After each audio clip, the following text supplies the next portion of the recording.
autor de novelas, de obras de teatro, de poemas, de artículos. Quizás la obra menos conocida de Ramón J. Sender es la pintura. Por eso en esta exposición se rescatan 5 de sus cuadros que vuelven a ver la luz 50 años después. Esta muestra nos propone un recorrido por su vida y su trayectoria, un reconocimiento desde el Instituto Cervantes en Madrid, 40 años después de su fallecimiento. El ostense regresa a la capital a través de 135 obras en esta exposición en la que ha colaborado la Diputación Provincial de Huesca.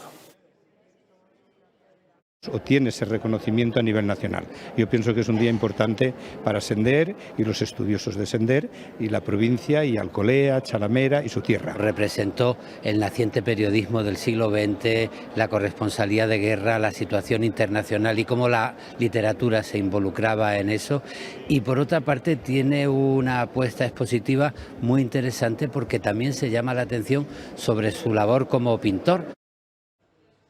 Imás fue su primera novela sobre la guerra de Marruecos, donde combatió. Después vendrían casi 70 títulos más, otros tantos relatos, 14 piezas teatrales, miles de páginas entre poemas, ensayos, artículos y correspondencia. Sender no pudo ser más prolífico ni testigo más comprometido con el conflictivo tiempo que le tocó vivir. La obra de Sender es una honda y permanente reflexión sobre la condición humana y la necesidad de definir y acotar el mal. Nació en Chalamero en 1901 y el exilio le llevó a Estados Unidos, donde falleció en 1982.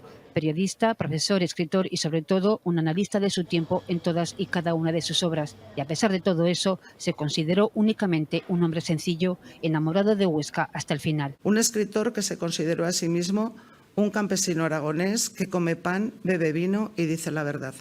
Esta exposición comienza con una proyección que remite a esa inocencia, a la inocencia de los primeros gestos. Su legado, su figura, también obras de sus amigos más queridos están en esta exposición que hoy llega al Instituto Cervantes. Muestra además su faceta más desconocida, la de pintor.